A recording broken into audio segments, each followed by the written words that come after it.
આજકાલના સમયમાં સંબંધો ખૂબ જલ્દી તૂટી રહ્યા છે.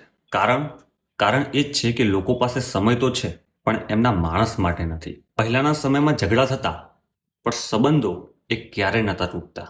બંને સાઈડથી સંબંધો સાચવી રાખવાની એ તેવડ હતી, એ સમજણ હતી. આજે નાની નાની વાતોને ખૂબ મોટું સ્વરૂપ આપી સંબંધનો અંત લાવી દે છે. સચ્ચાઈ તો બહુ સીધી છે કે સંબંધ તૂટતા નથી, લોકો ત્યાં હારી જાય છે. માની લે છે કે બસ હવે નથી થતું, જ્યારે વાસ્તવમાં વાત ફક્ત એકવાર શાંતિથી વાત કરવાની છે અને પોતાની ભૂલ એ અંદરથી સ્વીકારી એ સંબંધને ટકાઈ રાખવાની છે. પરંતુ આજે કોઈ પણ સંબંધ એકવાર બગડે એટલે એ ઈગો એટલો અદ્ભુત સ્વરૂપ લઈ લે છે કે સંબંધો ઉપર એ હંમેશા માટે અલ્પ વિરામ આવી જાય છે. આજના સમયમાં લોકોની સહનશક્તિ એટલી ઓછી થઈ ગઈ છે.